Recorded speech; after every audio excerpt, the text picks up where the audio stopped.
Hi friends, అందరూ బాగున్నారా? Welcome to my channel my family kitchen blogs. ఈరోజు మనం పూరీ కర్రీ ఎలా చేయాలో తెలుసుకుందామా? చాలా ఈజీగా చేసుకోవచ్చండి. దానికోసం ముందుగా 3 బంగాళదుంప ముక్కలను సగానికి కట్ చేసి ఉడికించుకోవాలి. ఇలా ఉడికించుకున్న తర్వాత చిన్న చిన్న ముక్కలుగా కట్ చేసుకోవాలి. ఇప్పుడు స్టవ్ వెలిగించి కడాయి పెట్టుకొని 2 టీ స్పూన్స్ ఆయిల్ వేసుకొని హీట్ చేసుకోవాలి. ఆయిల్ బాగా హీట్ అయిన తర్వాత మాత్రమే 1 టీ స్పూన్ ఆవాలు, జీలకర్ర, శనగపప్పు వేసి వేపుకోండి. శనగపప్పులో కొంచెం ఎక్కువ వేసుకుంటేనే బాగుంటుందండి. మా ఇంట్లో ఎక్కువగా తినరు కాబట్టి నేను ఎక్కువ వేయలేదు.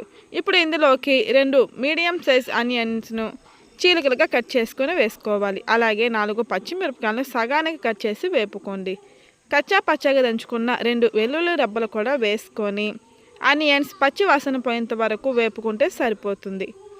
ఆనియన్స్ ఇలా వేపుకున్న తర్వాత 1 టీ స్పూన్ పసుపు వేసి కలిపేసేయండి. ఆ తర్వాత ఉడికించుకున్న బంగాళదుంప ముక్కల్ని వేసి కలిపేసేయాలి.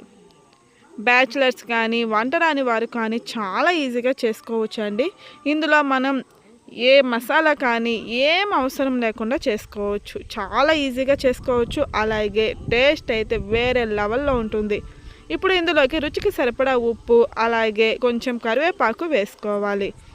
గ్రేవీ కోసం 1 గ్లాస్ వాటర్ వేసి బాగా కలిపిన తర్వాత 5 నిమిషాలు మీడియం ఫ్లేమ్లో కుక్ చేసుకున్నారంటే పూరీ కర్రీ రెడీ అయిపోతుందండి.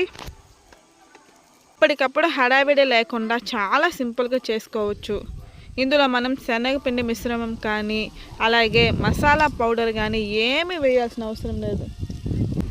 అంతేనండి, చూసారు కదా. మీరు కూడా తప్పకుండా ట్రై చేయండి. టేస్ట్ చాలా బాగుంటుంది. ట్రై చేసి ఎలా వచ్చిందో కమెంట్ చేసేయండి. అలాగే లైక్ చేయండి, షేర్ చేయండి. కొత్తగా మన ఛానల్ని ఎవరైతే చూస్తున్నారో సబ్స్క్రైబ్ చేసుకొని ఫాలో అవ్వండి. Thank you.